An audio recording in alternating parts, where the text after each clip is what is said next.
Hello, fellow watchers and enjoyers. It is I, Piggy, and I am joined by Ash, here to bring you Hello. another edition of the Watching Walford podcast.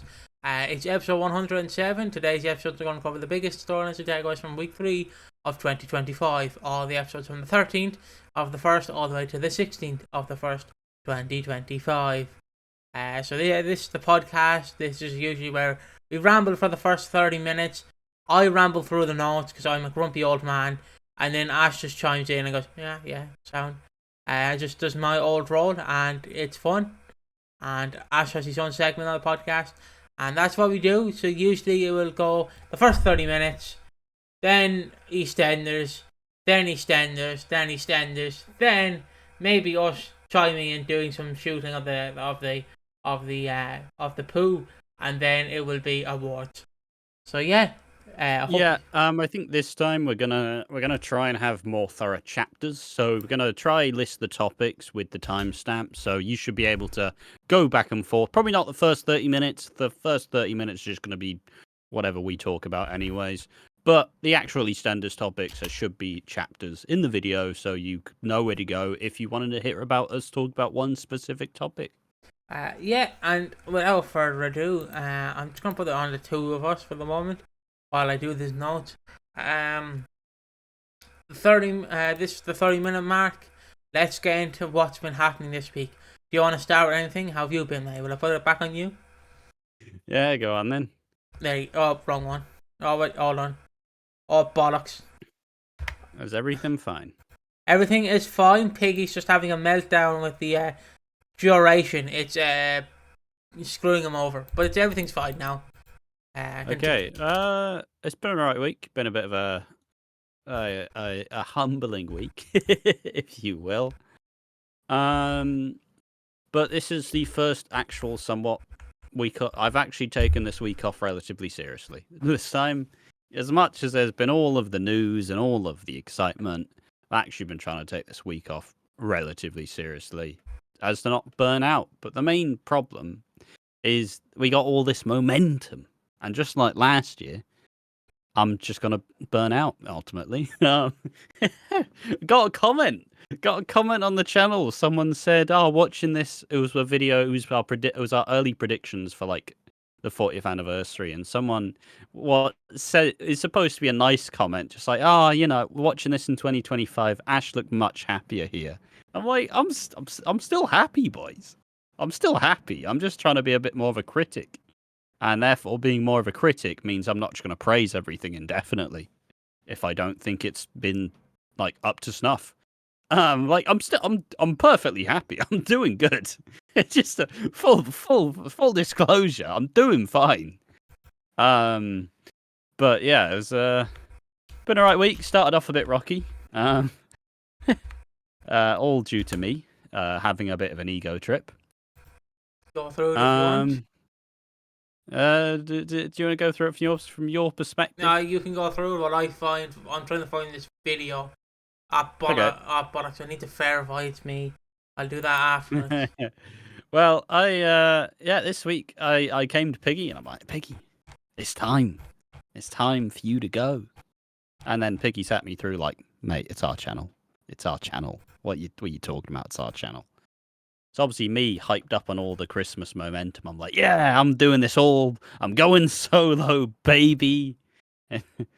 It's my way or the highway. But very quickly, Piggy brought me down back to earth and made me realise that this channel is the two of us. And it always has and probably always will be. So the proverbial bomb has been diffused. Not the nicest start to a week, but it did indeed happen, and we always keep it real on the podcast. So. Yeah, I'm very quickly just going to talk about a comment that buckled me. Now, half the screenshot I got has the message blocked off, so if Ash wants to interrupt, he can, but I'm going to go through one of my favourite comments. I know you don't really want to shine light on the negative trolls, but we got a comment that was very interesting, and I'll go through my perspective first. I don't even know what the comment is, I'll be honest. It's the Hollyoaks comment. You'll find out in a second. Okay. Okay, but my perspective on me almost getting the sack is I found it funny because I'm like, mate, you've only been doing this for a month, like solo stuff fully. Like you've only been doing solo stuff like fully, like covering each soap for a month. Like of course you dabbled in Hollyoaks for like a brief second in like September and Been October. doing Hollyoaks like the last couple months. Yeah, and then I'm like a good 6-7 months now. and then I'm like, mate, what are you trying to do? And he's like, yeah, just only gone by the 40th. And I'm like, I'm gonna do all solo stuff. And I'm like, but this channel was built on 2 people, not 1. Yes. And I went, okay, you're free to stay for 1 whole week. So yeah, next week will be my farewell tour. I need the editor to do a montage of me to leave the memories alone. Like, please. No, I made the joke that it was the Leonardo DiCaprio meme from Wolf of Wall Street. It's like, I'm leaving. I'm not leaving. That's like fucking shimmying in the office. Yeah. I like obviously we will always have disagreements. No person's gonna not have a disagreement. And if you somehow are in a family where you've never had a disagreement, I want to know. I want to know your secret. How dead is that family? It's like how little do they care? And so yeah, as I was saying, like I didn't mind like the conversation. I just didn't like the way he went about it. Because if you don't know, we're clearly 2 different hosts. Where Ash is more strict and he knows what he's going for. Where I go through it, I kind of take a detour and then I try my best to wrap a rack around.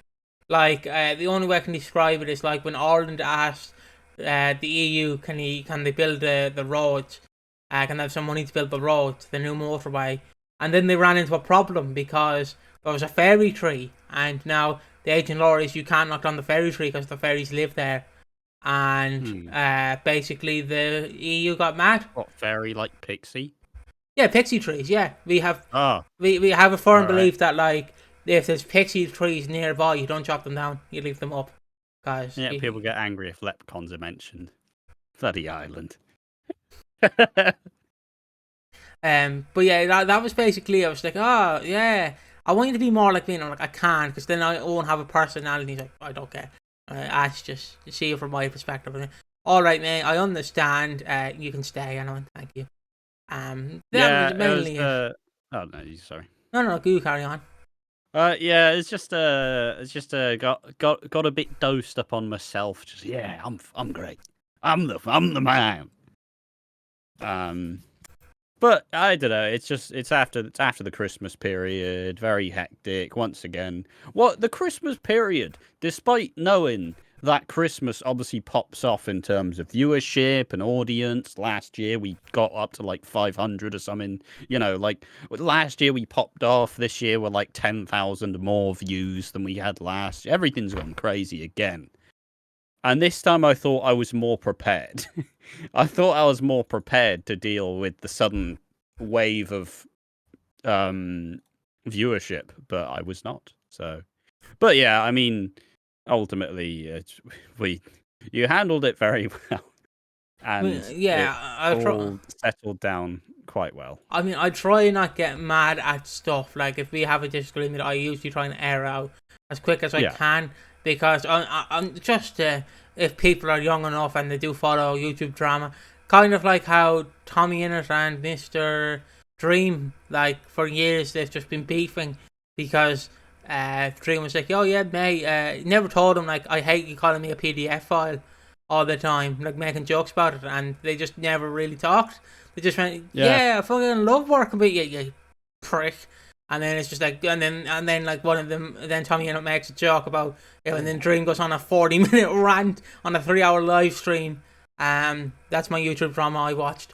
I didn't watch the stream. I watched a review of someone breaking down the drama, because I'm not sitting YouTube. I'm not sitting through a 3-hour live stream of a man going off the cuff on his thoughts on the drama because he's upset that someone made a joke. But yeah, now the reason why I bring up comments is, obviously, the only way I can describe this is one of Elon Musk's favorite franchise is The Matrix, and well, if you know the loop, here's where we are. Yes, if you're in the loop, you know that The Matrix is made by trans women. So him being a transphobe, liking The Matrix, is ironic. You know, it's ironic in a sense. And as I've basically said when we started this channel, we are very politically, well, except for our humour, we try to be... We're quite progressive. Yeah, we try to be politically correct as much as possible. We try. There will be times where we slip up, but we try our best. Really using the word "we" here.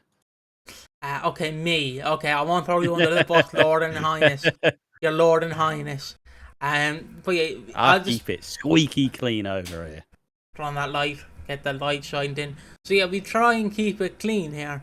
And I just been like, we obviously get comments now, and as you grow, you're gonna target some weird audiences. Like you're gonna like last year it was the feet people. This year it's the woke agenda. So I'm gonna read a comment. Well, there's actually a few threads, about 4 comments, right? And I just want to read this, and I just want to complain about it if you don't mind, lads. So this guy just goes, it's not so much. Now this is about Hollyoaks because Ash did they killed off a Hollyoaks character. It might be Hollyoaks or it might be Coronation Street. I don't know, but it's one of the two. And he comments in. Video title? I don't know the video title, mate. I just grabbed the screenshot. Oh, you took a screenshot of it. Oh, fair enough. It says not so much the characters they need to act. There's some good characters there, but you don't get enough material. It's the writer and producer that need to stop that need to change. Stop making it so depressing. Stop with the woke political stuff and highlighting everything that goes on in the news.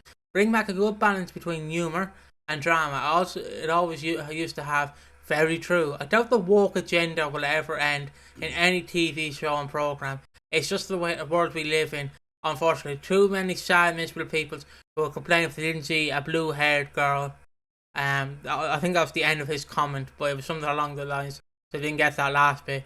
And then the guy goes, I guess I just want things to be as they were in the 90s and early 2000s, but it's probably wishful thinking. I want that too. I want the comedy to come back to the show. Now, again, you're allowed to have your opinion, right? But I never understood this debate. You bloody can't say anything these days. What is it you want to say that you can't say these days? It's the same with this. I don't understand the woke agenda. If a soap's being a bit more honest, then surely that's a good thing. Surely if they're bringing up issues that should be tackled is a good thing. In my opinion, I might be wrong. I might be in a completely wrong standard here. It's just it's a problem you do.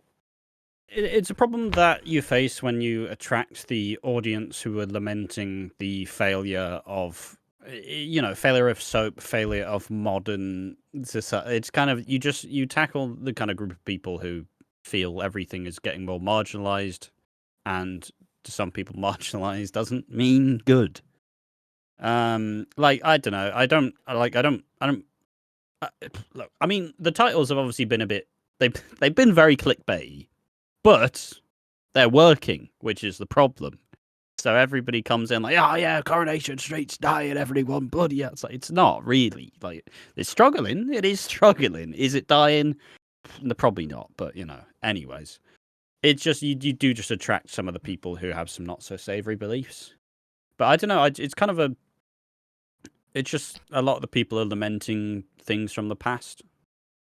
Yeah, because people, there's a mentality that everything was better like 30 years ago. Like, the only way I can describe it is like, obviously me and Ash are wrestling. Well, I'm a wrestling fan. Ash is kind of jaded, and the golden era of wrestling to many people is the Attitude Era, which was like in the 90s, where it's like, we don't give a fuck about society. Fuck you. We're the cool edgy kids on the block. And obviously there was a lot of homophobia, transphobia, racism. Because like one of the wrestlers did blackface because he was mocking a black wrestler. It was weird. And then there was obviously like the women just being treated like, yep, you are sexy, so get in your lingerie there, love, and just pose. And obviously, if you grew up post that era, you're gonna look at that like, no, that's not good. And obviously there's going to be people who are nostalgic to it and then will complain that modern wrestling isn't like that. It's the kind of the same thing in the soap, where if you have a soap and then it slowly changes perspective throughout the years, you're going to realise that what you grew up with is not going to stay the same as what it is now. People are going to enjoy it a different way. It's the kind of same thing that I've learned, again, like I said, with wrestling, where obviously we grew up in the 2010s, so are we going to be a bit more nostalgic? The early 2010s, yes. So it's going to be like, it's kind of like that, where I don't really get it, but I understand it. Like, it's different, but yeah. I said a whole lot of nothing and a whole lot of everything at the same time. I was trying to be smart. Yeah, I don't really know where to take that, but at the end of the day, it's a thing where people want stuff to be like it used to be, but they kind of, I feel like for the most part, they attribute the problems or the shortcomings to something that's probably not the actual issue. Like, I don't necessarily think diversity hires are killing Coronation Street. I think the writers are, and I think the direction of the show is. I think that's probably the big problem, but just put it down to the diversity hires or the token characters or the woke agenda. Like, it's just kind of a. It's just like I said, people don't really know what the crux of the problem is. Sometimes you don't think about it. Sometimes you attribute it to something that's completely different of what it actually is. It's like what I know. I feel bad for everyone. The camera might be out of focus. With mine. Yeah. Oh, that made it worse. Yeah, roughly. I think that's fine. Now obviously, like, I feel like obviously my heart goes out to everyone who lost their home in California, the LA fires. My heart goes out to you sincerely. Like, I don't know what it's like to lose a house to a natural tragedy, but what I love seeing is these internet detectives. I don't know if you've seen this debate, right? But the lead head fire chief is a woman. Like, the fire department leader is a woman, and obviously being a woman, she's a woman of color, and she's a lesbian. So people have thought up the idea. Now, Ash, please make this make sense. And I don't know why I'm bringing this up with soaps, but it's kind of the same thing. People are blaming diversity for the reason of the fires. That is not true. Yeah, but then again, people who live in California think the weather's controlled by the government. All right, it's come on now. There's just no point. All right. But yeah, let's get back on track and talk about something that's not this. Not a great tragedy that's happening right now. I just want to say my heart goes out to all of you, but just don't deal with idiots is my thing. Thank you for asking how I am. I'm doing good. I've get my tattoos done next week. See, he didn't ask me how I was, so I get to reel it in. And he's gonna say, "I did ask you." Last time. I did ask you, Piggy. Did you? Yeah, all right. I'm doing. I don't think I did. No, you didn't. I was going to, but you started going on about bloody California fires. California, Daisy. All right. So yeah, I'm doing all right. I'm doing very well, actually. Get my tattoos next week. Preparing for everything. Just preparing for the world that's coming. We're getting older. Times are slowly changing. We're all going to die someday, and I'm just preparing. I don't know why. Well, nobody has any of this. I love like how Ash just the one drinking, but I sound like the hungover one because I'm just like, we're all going to die someday. Yeah. I can talk about that. Yeah, I did some drinking yesterday. One of my brothers suggested that we should do a drinking game for a horror movie. Like, nobody's working tomorrow except for me, but it's this. Like, it'll be fine. The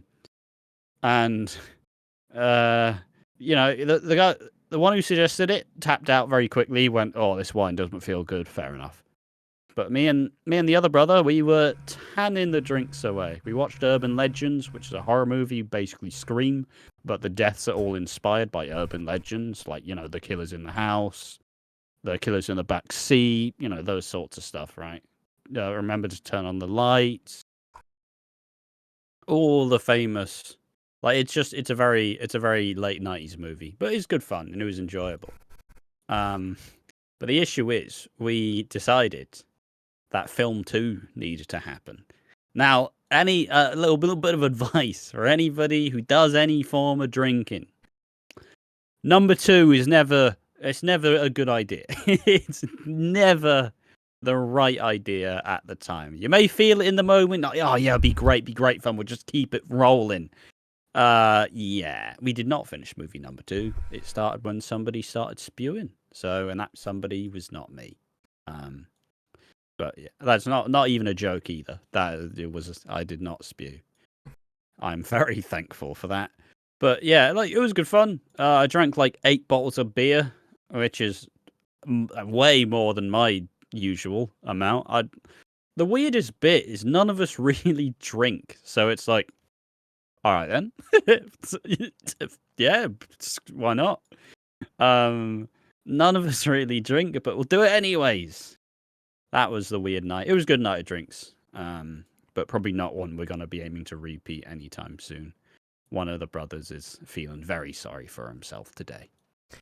Did you go near the non-alcoholic rum that's been left in your house for a month? No, it's disgusting. It's awful. It's just terrible. Piggy decided to get, when he was here one of the times before, it's like, oh, let's get some non-alcoholic spiced rum. But we couldn't find any non-alcoholic spiced rum on Asda, which is what we got delivered. So we get this non-alcoholic spiced drink. Now, I'm not saying that's a warning sign, but that is absolutely a warning sign, because you open it up and it's like, oh, fucking, what is that? Oh, God. Trying to go into that disgusting bottle. Yeah, obviously I visited Ash last April, so we discussed getting drinks in. And obviously I like a bit of rum. I like a bit of non-alcoholic rum. Because I don't drink alcohol because of my tablets. And yeah, the last time I did drink, I blacked out and I ended up sending a bot a dick pic, and they threatened to fucking expose it for 500. Didn't pay them 500 quid, so my little piggy's out there on the internet, sadly, somewhere floating, just like ashes. That's fine, mine too, mate. Yeah, mine too. Yeah. Good thing they didn't see me asshole though. That's fine. But yeah, I was what? Goat seeing. I was just saying, sorry. I said I wasn't goat seeing. Either was I, to your knowledge. But yeah, I drink non-alcoholic spiced rum anyways. I drink non-alcoholic. I like it. I know people go, what's the point of drinking non-alcoholic when it's not alcohol? I'm like, yeah, but sometimes you just want to see other people get drunk and you can just enjoy yourself. And that's what I do. Usually if we go to Spoons, me and Ash, I get a Koppenberg non-alcoholic. He gets fuck, what's the drink? Corona, alcohol with lime. Yeah. So we ordered this spiced rum, and it was like spiced drink. I got it. I tried literally. I poured a shot. I drank it, and I went, oh, fuck. And I went, actually, you can throw that out. I'll gladly reimburse you, throw it out. And he's yeah, I'll leave it there. Someone will drink it. And then I came back in August. No one drank it. Then I came back in November, and it's still looking at me like it's looking at me. It's just like I think I may have finally dumped it. I don't know. I may have. I don't remember. It's disgusting, anyways. Yeah. Look, if it can't tell you what kind of alcohol it's trying to be, it's terrible. Spiced drink. Oh, never again. Yeah, it was. Like, I remember trying it. I was gonna pour out one the night of the election came in.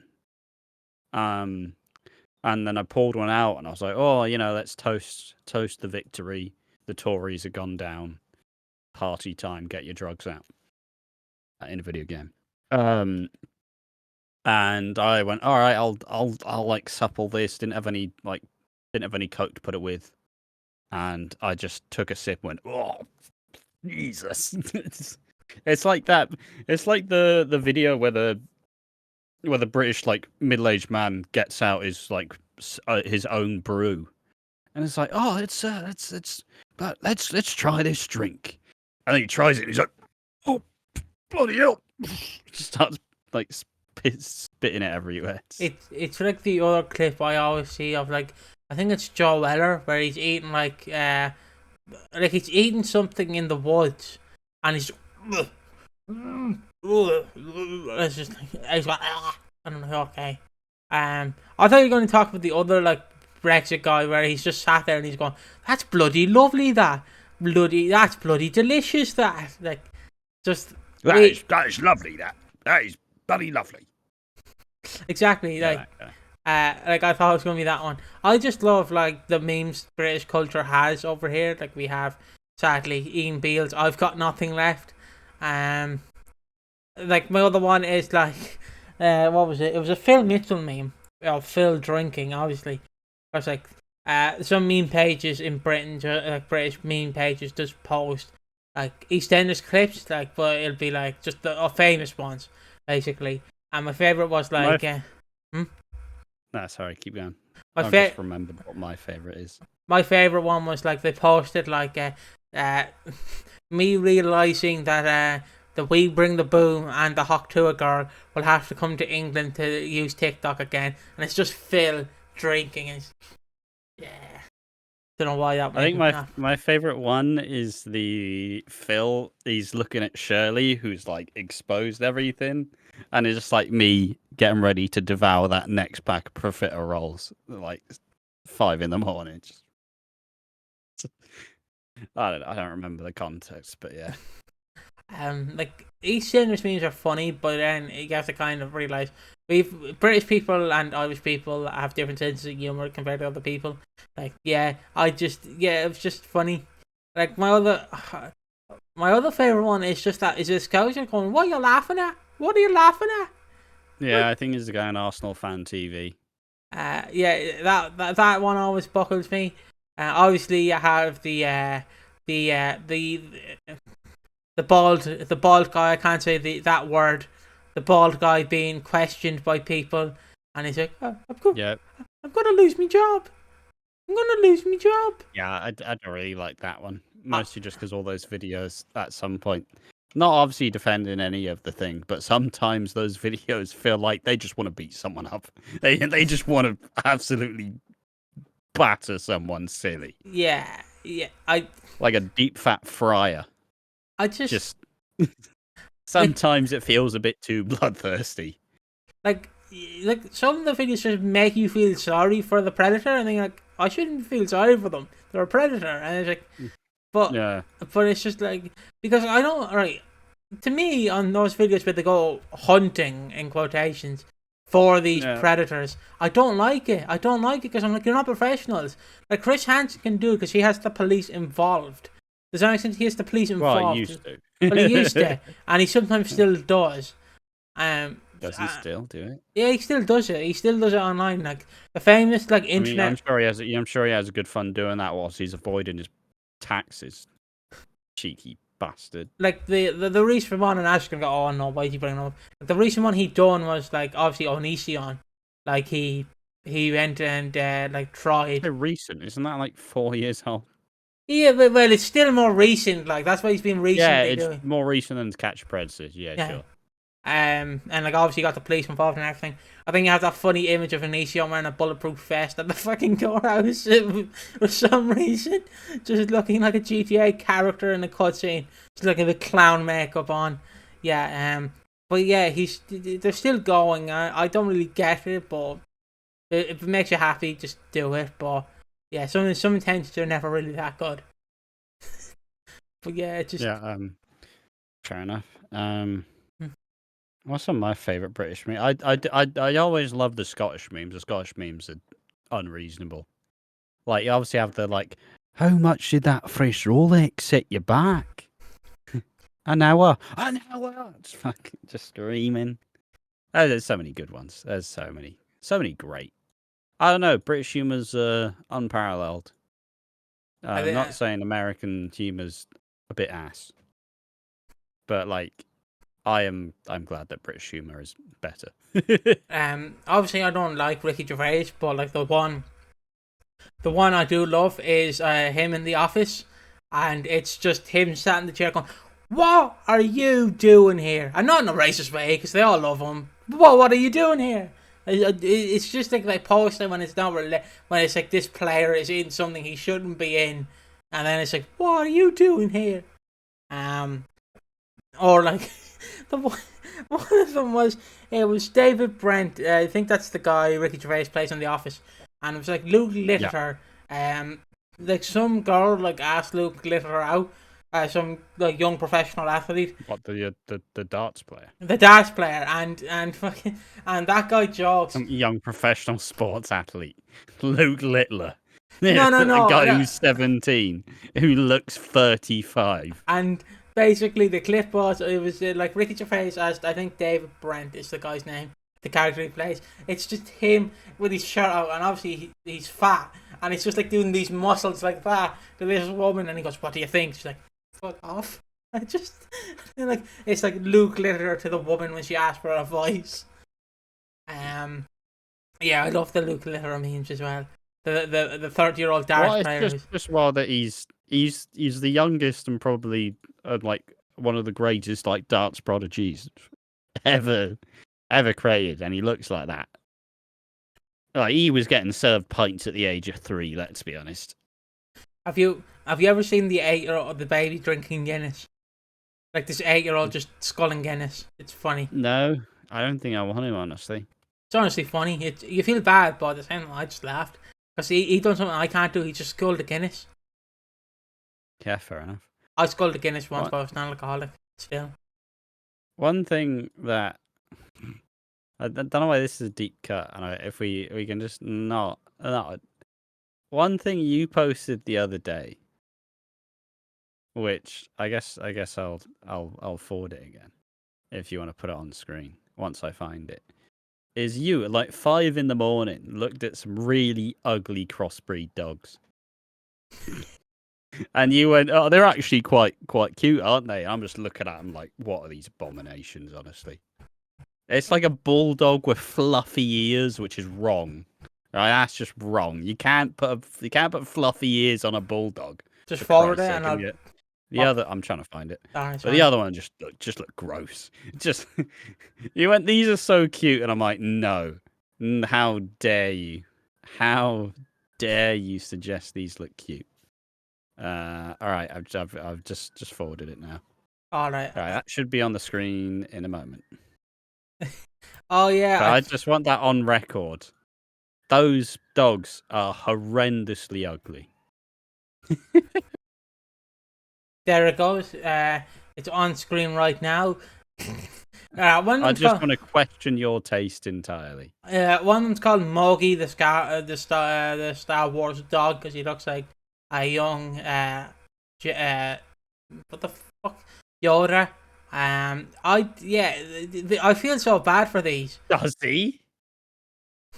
But that's what they call him. Yeah, he doesn't look like Yoda. I don't know what people were going for. Mate, I hate these dog people. Hold on, let me just stop getting dogs because they're ugly, and you think that because they're ugly they're cute. Stop it. All right, stop crossbreeding dogs to just be horrific messes and gonna die at an early age, please. Right, wrong one. Which one is it? That's all I ask. There we go. There's one more look at them. Yeah, they're just a weird looking breed. I don't know. I feel so bad for them. That's the problem. I feel so bad. Like, look at them. That's how it gets in. That's how it gets in. Like they get an ugly ass dog, and then it's like, "Ha, look at this dog. Isn't he so weird? But I love him anyways." It's like, yeah, but you got him because he looks weird. Like, obviously, like obviously all dogs deserve a home, of course. You know, I'm saying these dogs are ugly as sin, but all dogs deserve a home. But why has anybody let them crossbreed that way? For Christ's sake.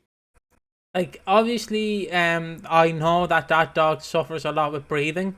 Like, he has this little box that he has to breathe in, and like he usually fails breathing most of the time.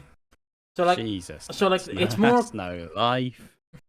Like, so obviously, yeah, there is asthmatic animals. Like, there is asthmatic cats, but this dog literally, like, he can breed, but obviously the way he's bred, he's like, it's very hard, like, to look after him, if that makes sense, because like, yeah, all these fucking like stuff is fucked up, because he's just an ugly bastard.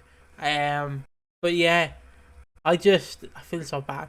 I was just I came across the video and I was like, I'm just gonna post that in one of the servers, and it just looked horrible. Yeah. Oh, it's just disgusting. One of the comments was, do you know that first dog, the wrinkly one? Yeah. And let me just post it back up. The wrinkly one here, in front of the furry one. Which one's got the nose issues? The one with the fluffy ears. Both of them. Oh yeah, fair enough. You know the one with the non-fluffy one. Someone said that looked like the ball sack. So yeah. Plastic. Did you ever see it at Christmas, where people would do the thing and they put pigs and blankets on, and obviously some guy put his knob wrapped in bacon on the tray. That's horrific but funny. So yeah, there's Ash and Piggy's thoughts on bloody cross. Everything. This is most down to earth 30 minutes of the podcast we've done in a long time. We talking about anything important? No. We got one more. Has it been fun? Yes. We still have to do a year in review of reviewing year 2, but that'll be done at some point. I already know one video that's been made into it, and that is the 30 minutes of us doing the alien conspiracies. The conspiracies and aliens, because that one's just my favorite. It's my favorite rant we've ever done for some reason, because it's just us 11:30 at night, just out of our mind, and then Ash oh Piggy, you like conspiracy theories, don't you? Yeah, it's your favorite one. Say it again. And then I say, and he's like, oh, but yeah, I guess without further ado, I'll get into the and timestamp. I'll get into the first topic. So the first topic is Denise, Ravi, and Jack. Denise, Jack, and Ravi. So we see on Monday's episode that it's Raymond's birthday. It's Raymond, isn't it? It's making sure. Yes. It's Raymond's birthday party. Denise invites Jack. Everybody loves Raymond. Reference. Let's go. That's not a reference from 50 years ago. So we see on Monday's episode that it is Raymond's birthday. Denise invites Jack to the party, but Nigel says Phil is the father, he should get an invite to the party. Denise says, yeah, sure, he can come. And then they have the party. Howie's dressed as Super Howie, which I loved. I love Super Howie. I want him to stay. I don't. Why? Do you not like fun? No, I don't like fun. Super Howie is fun in my opinion. Can we keep him? Can we please keep him? Howie's been fun. Yeah, but you just want to be able to dress up in that outfit, don't you? You're looking at that and you're like, I'd bring it out on Easter. I'd bring it out on all the birthdays. It's just like you with your Santa suit. You're like, yeah. Can I bring it out? It's only November. Can I wear the full beard? No. Can I wear it immediately? No. Fair enough. It's still there. Why are you sat on it? Oh, it's a lovely comfy seat. Yeah, but it's not going to be comfy when you put it on later in the year. Oh, I'm probably getting what's happened here? Probably getting a new one. This is like the one Boris Johnson wore to promote his book. But yeah, as I was saying, Super Howie needs. What? Just said it so mad. This is like what Boris Johnson wore when he promoted his book. It's all right, officer. I will not insult your costume anymore. Anyways, yeah. Like he said, Nigel says, "Where's the father? He should get an invite to the party." And he says, "Yeah, sure, he can come if he wants." And Phil is like, "Oh, Nigel, why did you do that?" And Nigel is like, "Well, you are his father. He would like to see you there." And he's like, "No, he wouldn't." And he's, "Buy the gift, please. Don't talk to me. Unless it's an emergency. I'm gonna take a number 3. That's a shit and piss and a wank. And yeah, he goes to the party. Phil gets pissed and it's like, Phil gets pissed. Angry, not drunk. Yeah, he gets angry and he's like, why isn't Raymond's name Mitchell? And Denise like, well, you've barely seen him over the past 8 years. Like, why would we call him a Mitchell? And Phil's like, well, I don't care. Why is he not a Mitchell? I'm like, Phil, you're looking at the wrong aspects. And then the whole party's just ruined because of Phil. Phil's antics. And then, to make matters worse, Nugget has a go at Denise, and he's like, yeah, you sleep with everyone you can, you bloody slag. And it's like, what? Denise, he's not beating the potential incel allegations, is he? He's not beating them currently. Also, I forgot to mention that Denise and Ravi got frisky in the kitchen, and accidentally leaves with Jack on the floor in the kitchen, and Jack then spots her because he's a detective. He's like, "Oh, what's this? Ooh, what's this? Ooh." And Denise gets my jacket. I forgot I left it here. All right, leave me alone. But yeah, Nugget, he's not beating the Andrew Tate allegations. No. I really do want to see him though just become a beta male. That's all I want to see. I want at least one. But we had this with Denzel already. Yeah, but it will work with Nugget. It will work because he has the character lore of being with Nish. All right. Yeah, but so did Denzel. He was taking steroids and he was having supplements. Yes, but it's about hating them. That's the thing. Have you not seen the EastEnders stereotypical video? Like, I have. What a gem. We might review that video. Really a great philosopher of our generation. Yeah, EastEnders is stereotypical. They make all the black women look bad. I can only name one though. And it's Kim Fox. And I'm like, okay. I mean, I was half listening, but at the same time, I was playing Fortnite, so I was kind of paying attention. Kind of not. So, yeah. If you haven't seen the video, either look at the video or don't. It's a wild ride. Yeah. Anyways, continuing on. Yeah, Nugget just gets mad. Gets mad. And then Ravi talks to him, and Nugget is basically becoming a bit more niche, telling Ravi he blames Denise for Dada G. Did I spell that right? DADADAG. Dada G. That's how you spell it? Don't know, mate. Well, that's how I spelled it. DADADAG. I mean, the spelling doesn't matter if you say it the same. Dada G becoming sick, and since she hit him on the head, he thinks it's a coincidence and that she might have caused it. And Ravi's like, "Fuck off, mate. Fuck off. What are you on about?" And he's like, "Yeah, but trust me, Dad. Trust me." And he's like, "No." Ravi later spots Denise and Jack getting a bit more frisky. He questions Denise, and Denise says, "Don't worry about it." Meanwhile, Jack has a bunk up with Nicola after starting and losing a fight. A bunch of guys were hitting on Chelsea. What? Yeah, I wanna go into the Ravi stuff. Okay. First and foremost, mate, Ravi, I don't know why he's a sad puppy now. Like the second he sees Denise talking to Jack, who she is co-parenting with, what are you talking to him for? You and me. It's like, we're not anything, Ravi. You knobhead. What are you even talking to him for, anyways? So, mate, it's none of your business. None of your business. Absolutely, I just don't like Ravi as a character. Honestly, he's either too aggressive or he's soppy, but not soppy in a good way. Soppy in a please don't leave me. It's like, Ravi, please just sort it out, man.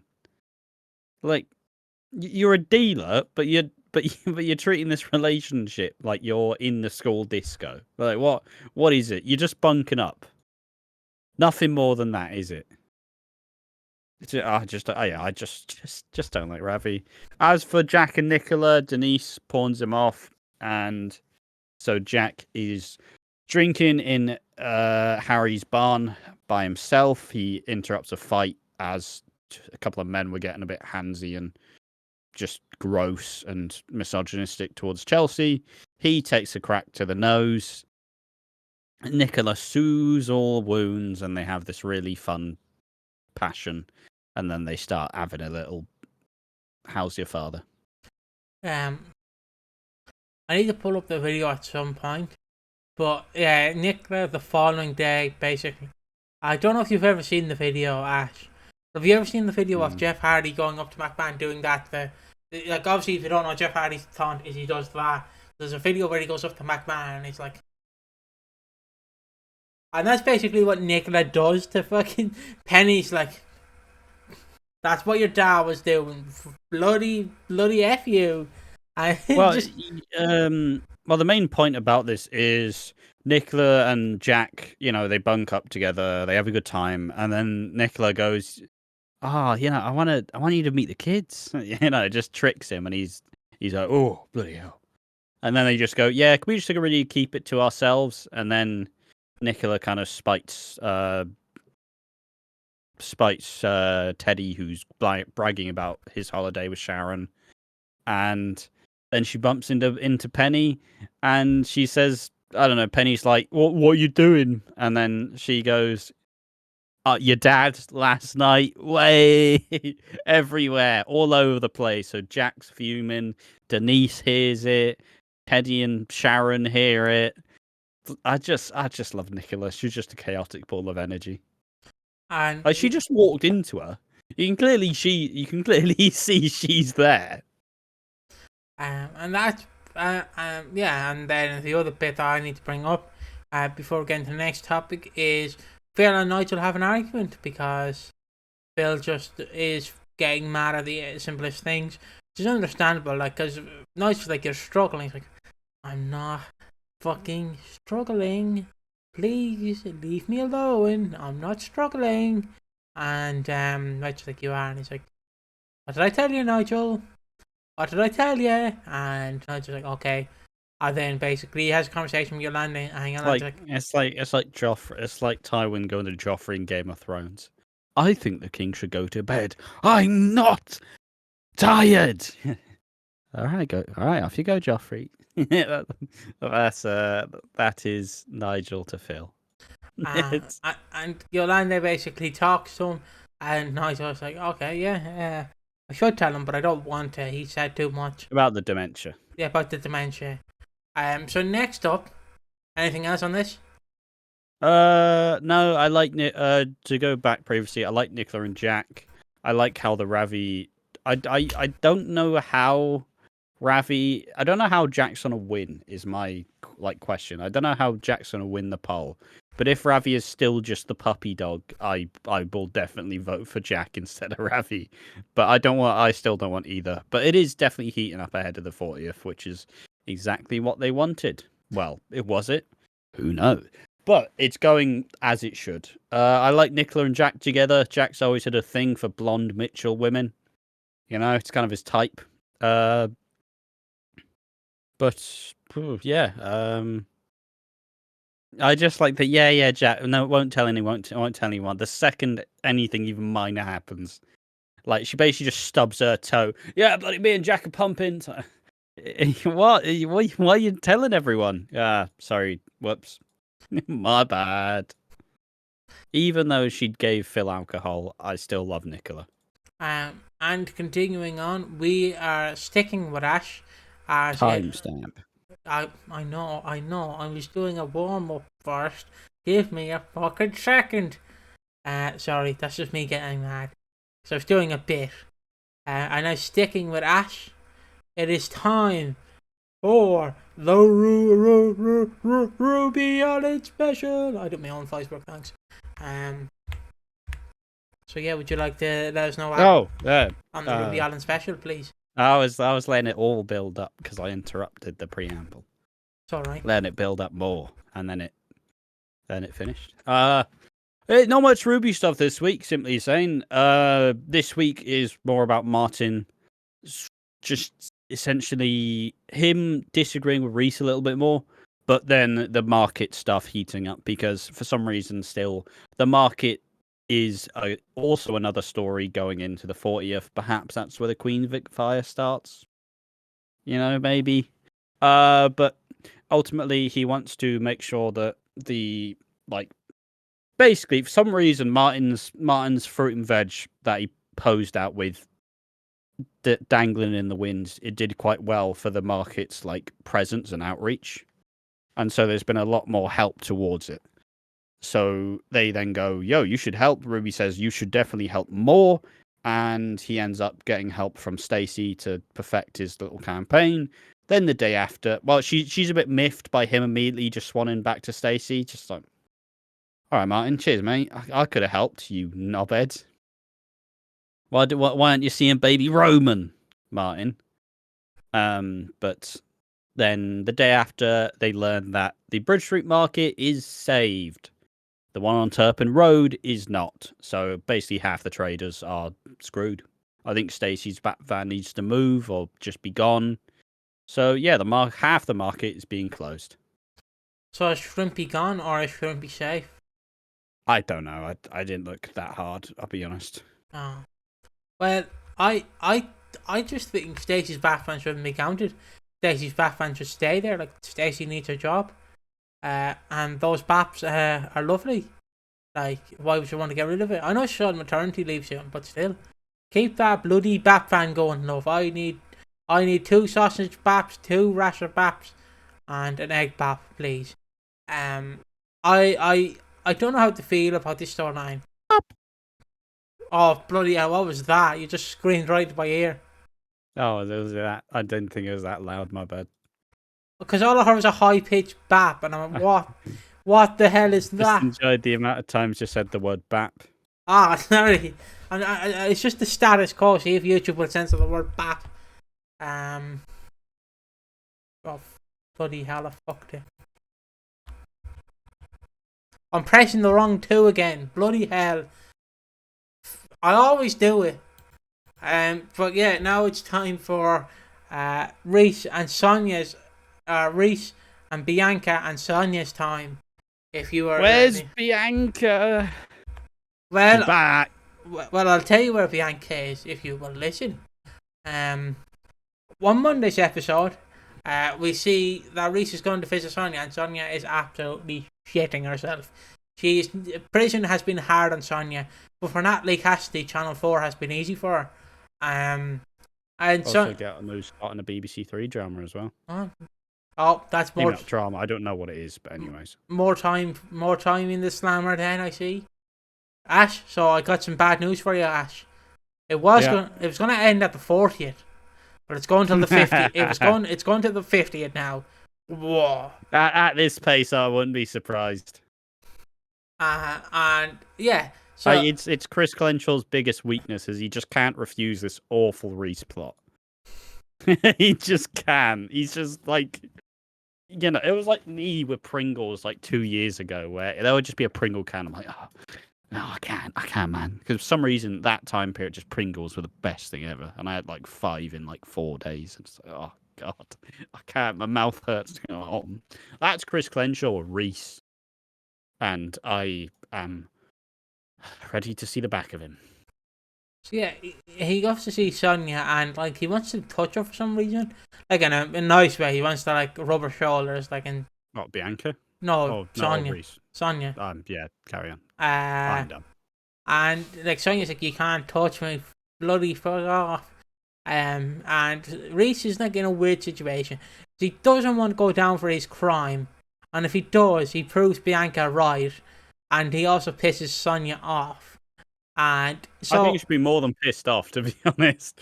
I mean, he exposes the fact that he actually took Debbie's life, and then suddenly Sonia's been in prison for it for months, and Bianca's been locked up. Like, she'll be absolutely fuming. Like, I just want to know, right? How do you realistically let Bianca go and then be like, shut up, Bianca? I don't know. Unless you give her amnesia, but even then, so you're yeah, just get that medically induced amnesia, easy. Like, what's you gonna do? Fucking Batman her, like, and just cripple her, like, you know, like when a Gotham villain is like, I'm gonna kill the Batman, then he absolutely gets throttled within a matter of minutes. There's my Batman reference. But yeah, he goes to see Sonia, and Sonia's like, Reiss, I don't know what to do. The trial's up today. I'm pregnant. I'm scared, Reiss. Please help me, Reiss. And Reiss is like, yeah, maybe. So he goes to see Bianca, and he's like, Bianca, what do I do? And Bianca's like, oh, just scare the nurse. That's all you have to do. And she's just, we see the This is him missing Sonia's trial as well. She's missing the court appearance to see Bianca. Bloody hell. Names. And obviously, we figure out what Bianca's diet has been. It has been pot awful. It's been pot noodles and biscuits, which I doubt even is she even getting hot water? I don't think she'd be that near a kettle at this time. She can't move near a kettle though. That's the problem. Like she can only move like literally about 2 inches, and that's it. She can only move. Me too. Now then, keep it PG. So yeah, she can only move like 2 inches, and she can only put the tape in the VHS player, and that's it. And I just feel so bad for her. She's just locked up here. You think, just give her some good tapes, like. I don't want to see your shitty countdown videos. Put on some good videos for me there, Reiss, please. Yeah, because she's seemingly got Reese's home videos. So, like, she's either just got Debbie, like, best of Debbie 2004, or it's like me as a kid where it's like, well, you have all these videos. You're either gonna watch Shrek 2 or Scooby-Doo and the Ghoul School. I always chose Scooby-Doo and the Ghoul School, absolute certified hood classic. Yeah. But it's weird. And continuing on, like, Bianca just says, yeah, why don't you scare the nurse? And Reiss like, good idea. And then she brings up... And I will. and she basically brings up her stomach problems, because she's like, oh, me stomach, Reiss, me stomach. And then Reiss like, you'll be fine, love, don't you worry. And then he goes and scares the nurse. And then Martin comes over, and then the fucking the solicitor. Sorry, I'm thinking of the lawyer. Sorry, the lawyer. I'm thinking of all these words, and my brain's just farting.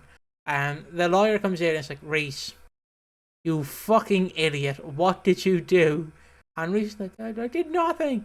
Like, you scared the nurse to try and lie for you. What the hell are you thinking? I'm the lawyer here. You're not supposed to do that. And Martin's like, what the fuck, Reiss? Like, I'm honestly excited for the scene where Reiss gets punched by Martin. Like, it's absolutely decked for holding. We've been building to it for a long time now. Like, I genuinely, the payoff, like, he's not the best villain, I will admit. He's very partridge. But the payoff... He might not have all the fans, but he does have some of them. But he's very much needs, like, not a hero, that's the wrong word. He needs a brilliant hero. So Bianca needs a hero. She's calling out for a hero. Save her at the end of the night. He's gotta be strong. He's gotta be fast. Sorry, he brought up that song, and I just had to continue on.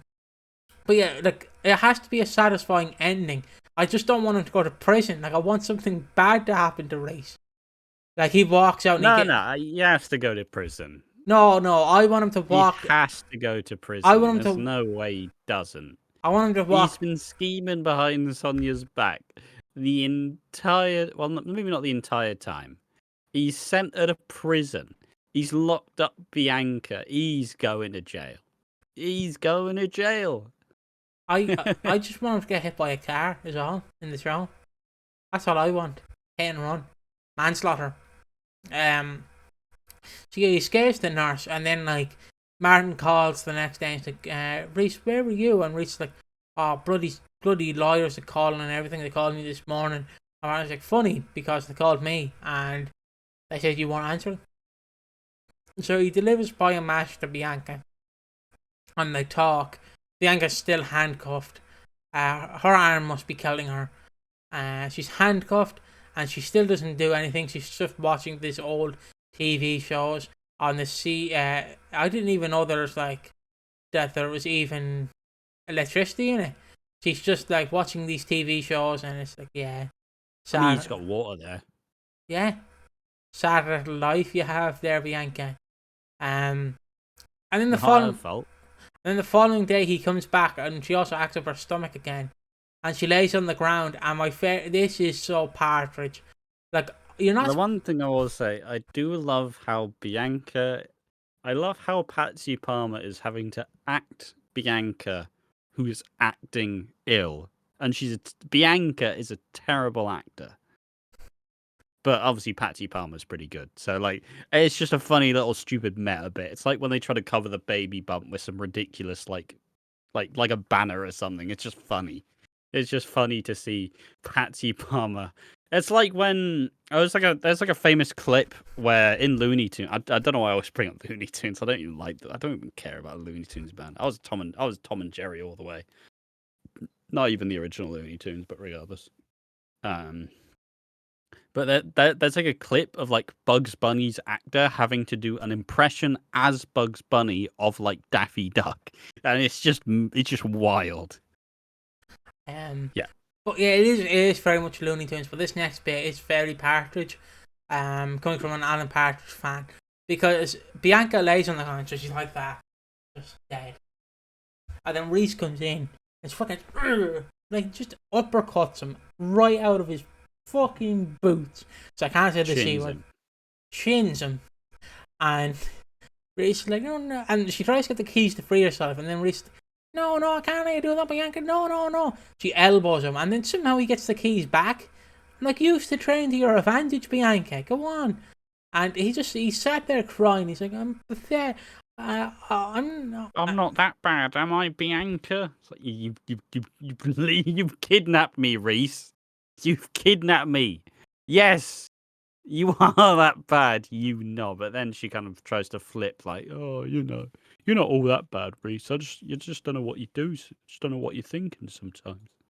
But yeah, I love.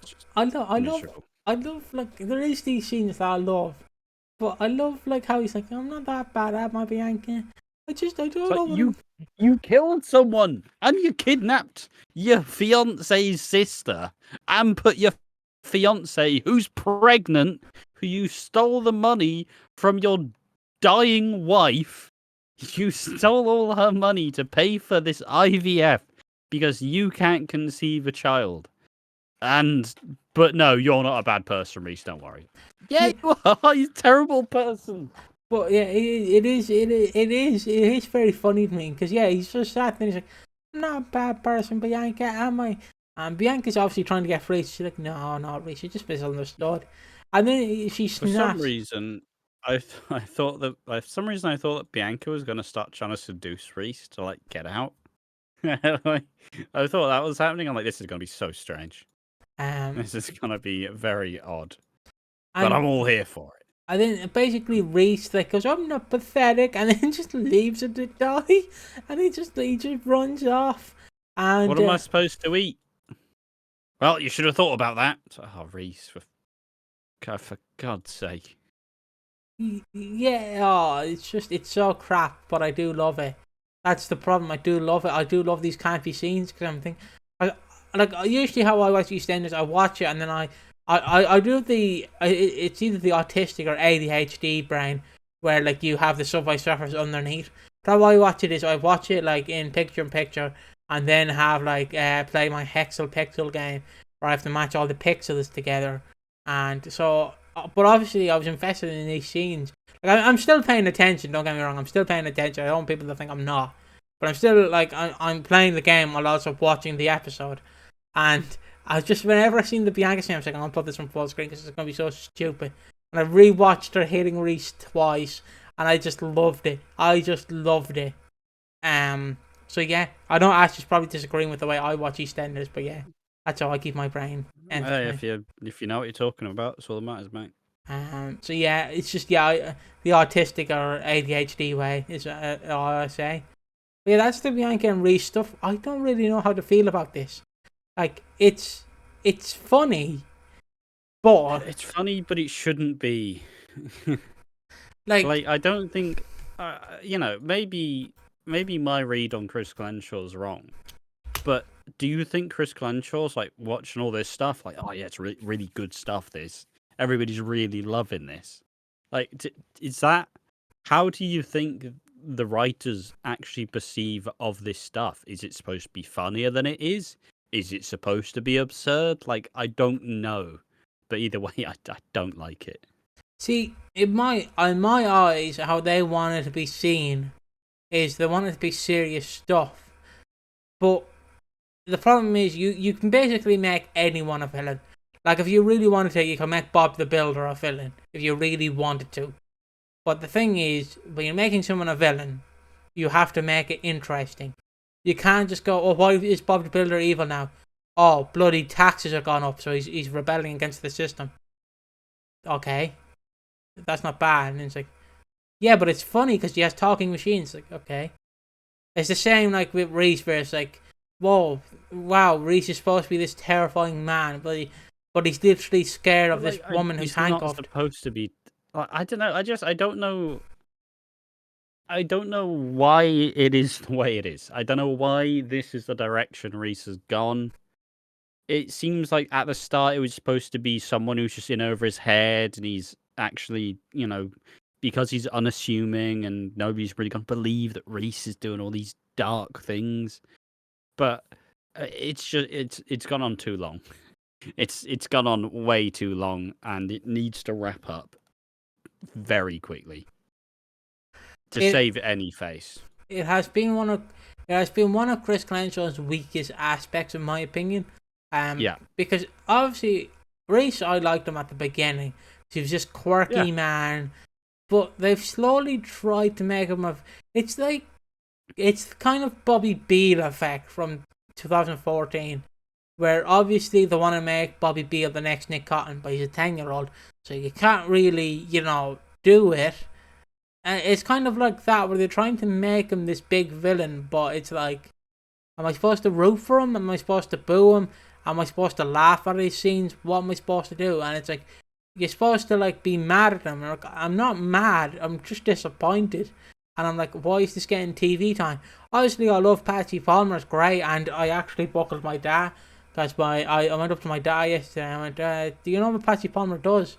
Like, in America? Because he's like, why is Bianca like missing sometimes, son? And I'm like, she lives in America, like Patsy Palmer lives a double life. And he's like, alright, what does she do? And she's a DJ anyway. Oh, does her set just go, Ricky? Like, drop the beat, and I'm like, alright, thanks. But like, my joke. He's been watching the content.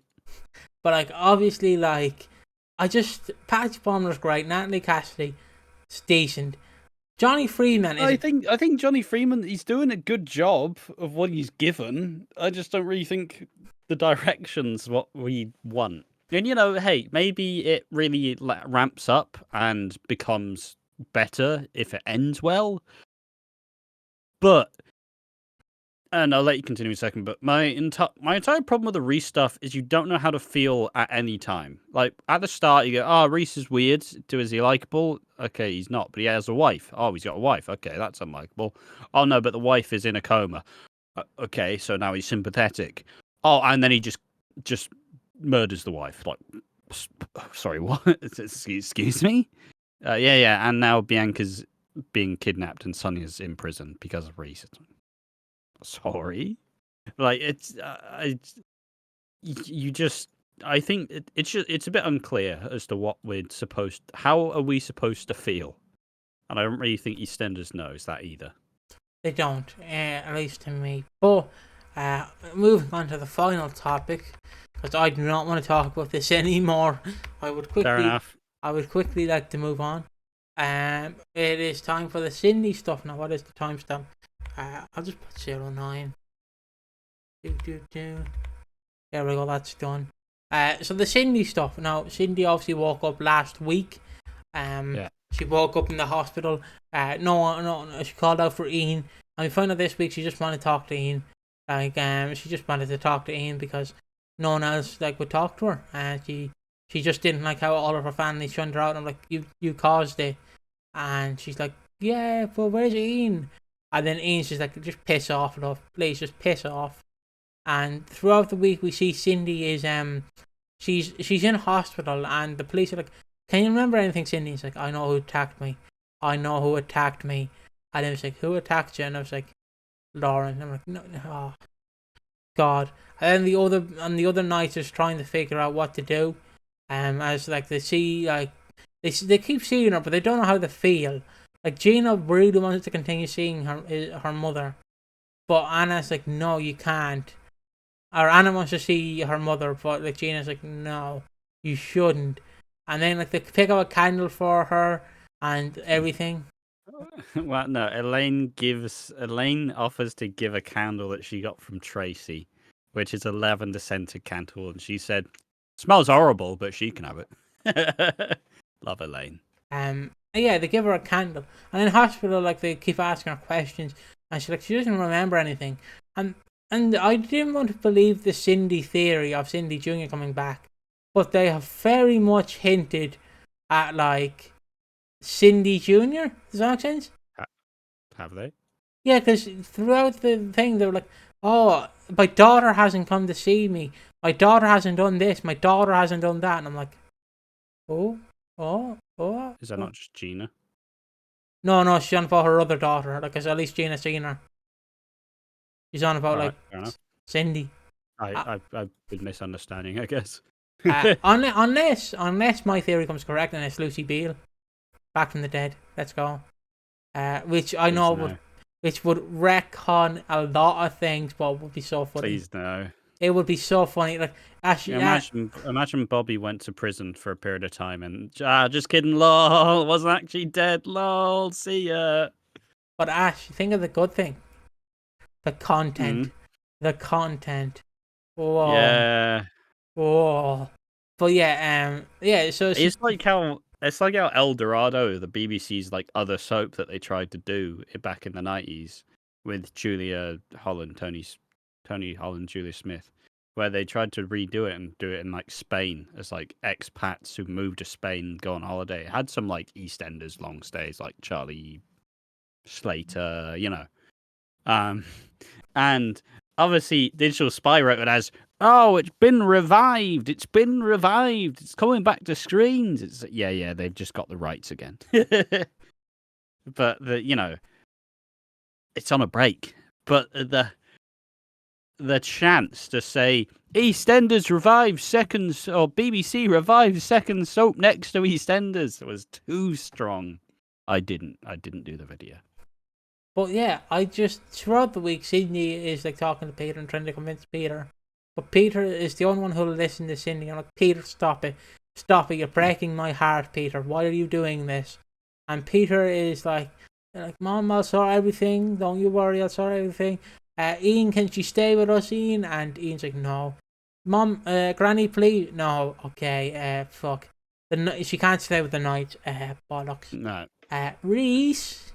Reese, honey, do you mind if she keeps up with you? And Reese's like, you see the thing about. I mean, no, but the thing. The thing about this is like the Japanese and the Germans in World War II. It's like, Reese, I don't want a historical fact. Can she stay with you or no? Fine. And then he's on about the fucking thermostat, and I'm like, oh my god, shoot me now, shoot me clear in the head, right between the fucking eyes. I would be so pissed if I was in that household and Reese talking about the thermostat. I'm like, your wife is going to prison. There's more important things to worry about than a fucking thermostat. Sorry, just got heated on that. Yeah, she's in hospital and she sees her kids, and then she's sent home. But she also sends Lauren down to jail, and they question her. Yeah. They question Lauren, and they're like, Lauren, what do you think? I was like, I didn't kill her. Like, you people sent my dad down for a crime you didn't do. Like, yeah, but you killed her. You whacked her. And she went, I didn't. And then she later tells Peter, look, please burn that scarf. And he burns the scarf, and then she wonders where it went. And then Cindy comes home. Well, she doesn't ask him to get rid of the scarf. She's because she's struggling. She's seeing like flashbacks of, and since Cindy said she saw Lauren running away. And she said she saw Cindy, but it's also unclear. But all she remembers is blood on her hands and wiping it on a scarf. So then Peter just goes, well, burning this scarf then. I'm still on the train that Peter's the one who attacked Cindy. He's been too coy. He's been too close with her. He's been the only one who's been there the entire way. And it's almost like he's trying so hard to help his mum. And then, obviously, as we'll get on to later on in the episode, he has more of like a serious scene where he was like, I just forgave her. Now she's could have died. How would I deal with it? I still think Peter's one who attacks Cindy. Yeah. So we see later on that like he has a conversation with Lauren, and he's like, I don't really know how to feel, Lauren. Like my mom is a lovely person, I think, but she like I wanted her back for so long, and then she came back, and she was just a bitch. I don't know if I like it. And then like Lauren goes to talk to Cindy, then someone throws a brick through the window, and I'm like, okay, fair enough. That's basically The message was something like, I wish you stayed dead. yeah, I'll pull up the screenshot. You should have stayed at the party, Maxine. No, that's a Richard Hillman reference. It's just like, oh, you survived. Now I'm coming for you again, or whatever. Hold on. Oh, found it. Found it. You should have stayed dead. Now I'm coming for you, Cindy Jr. Let's go. Probably. But yeah, that's everything that happened on this week of EastEnders. There wasn't much to go through the Cindy stuff. She literally just come out of jail, out of like. Yeah, she's just getting the same treatment. She's wondering why people still don't like her, and it's like, you still told everyone that you basically told everyone that I wish I'd stayed dead because you guys are all awful anyways. Like, no surprise, nobody likes you, Cindy. And it's not like that. I kind of wondered if this was gonna be a reason to make Cindy a bit more likable and make her a bit more personable with all her family, but she's still gone the other way, and she's still the same Cindy no matter what.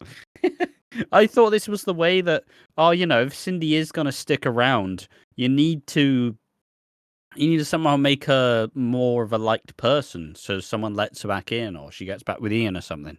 But no, Cindy is still slaying. And now it is time for the award / the review. Do you want to give your thoughts first? On the week, I thought it was a good week. Thought it was a very enjoyable week. I enjoyed it quite a lot. Very easy to get through. Don't mind the Ravi, Jack, and Denise stuff. I still would rather Denise just be single for a while, personally. But if that's where we're going, I'll have to accept it anyways. It's been alright. I don't like Ravi being a puppy dog.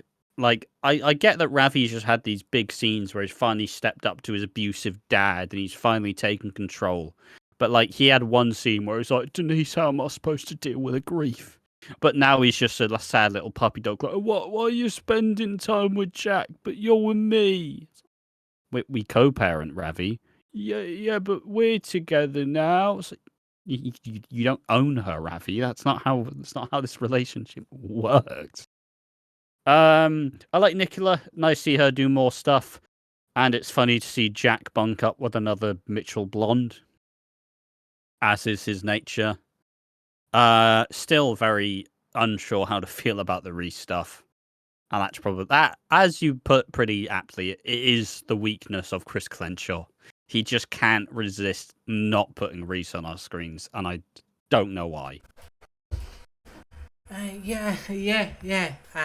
As I was saying, like, I didn't mind this week. They're obviously trying to keep it low, very low, in the build up to the 40th, like, which I understand, but it's just, I don't know how to feel because it's just coasting by.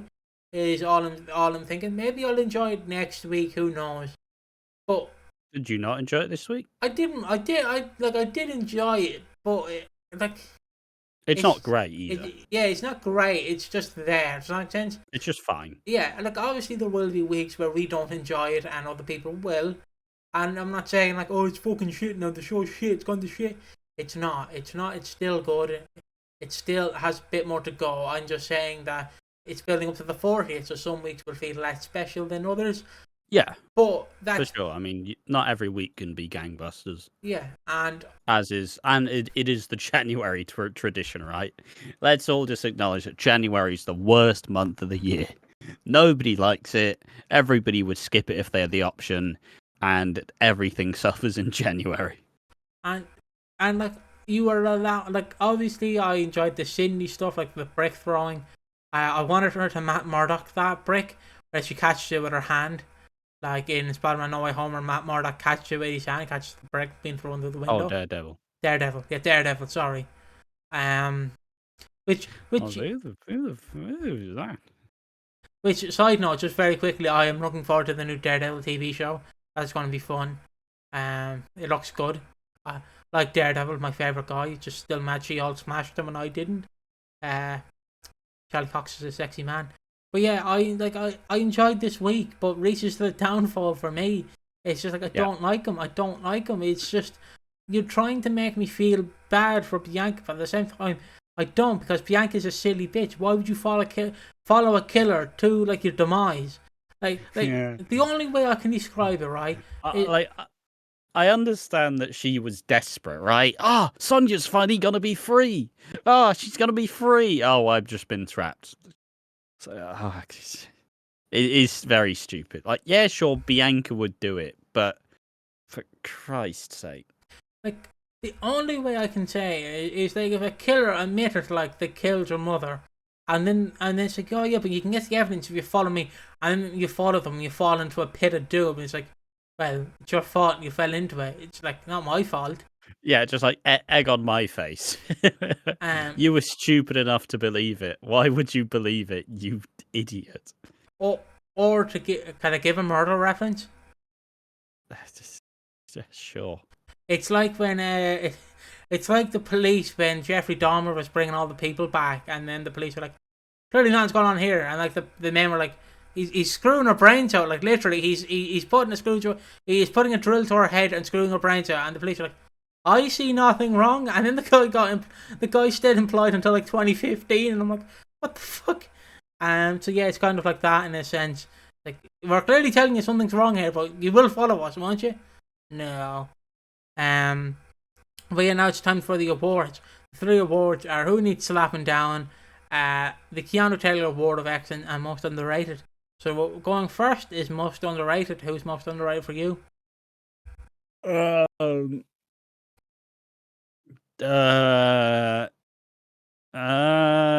Peter, why not? I'll have Peter. He's had a good showing this week. He actually had some emotional scenes to do, which this Peter has not had many of them. He did a good job of it. Still a convincing actor. Some people have turned on him just as a whole and not by looking at his new calendar picture. But some people have just kind of decided that he's a terrible actor, which I think is unfounded. I just don't think he's really been given the material to work with. So, just the old soap classic. He's a bad actor. What, does he not have like pitch perfect delivery because he's playing a character? He's playing a person, not like a robot. I like the Bobby Beale effect where it's like he's just got such bad delivery. He's supposed to be anxious, for Christ's sake. Underrated. Underrated for me is Jasper the Parrot. He was briefly mentioned. He was briefly seen. Okay, I don't care. This is a silly award show. I'm doing it. The Keanu Taylor. Actually, no. I'm saving Jasper. You're not getting any resistance from me, mate. The Keanu Taylor Award of Excellence for you, Ash. I don't know. Do I just say The Brick or something? You can say The Brick. Go on. The Brick. I'm going for Bianca's escape mechanism. Didn't work, but I liked it. Oh no! Bianca's acting of being ill. It's just tremendous. I just love the weird little meta, just kind of nonsense. And then, I am an actor who is acting as a person who is acting that I'm ill. Just great. And obviously the last one, Who Needs Slapping Down, Reiss. Yes. And that is the podcast. I might get a stern talking to when this finishes, but no. I hope everyone enjoyed that show. I fumbled the notes a little bit, but I think I did well. I think you did fine, mate. You did fine. We'll see you next week, and I will probably have new hand tattoos. So let's fucking go. They're going to be disappointed when they see my fingers, though. That's going to be the one thing. They're going to hate that. Just have to stop painting them. Ash. How can I fucking paint the bucket? You just paint on top, mate. It's all an illusion. It's like a bald person just painting on a hair. They'd never do that. Who would ever do that? It's like my dad used to say, like when they couldn't afford school shoes, they just paint your feet black and just bring you to school. Are you wearing The shoes? Irish way. Are you wearing shoes? Yeah, yeah. Can you take them off? I can't. They're glued to me feet. But we'll see you in the next one. Bye bye.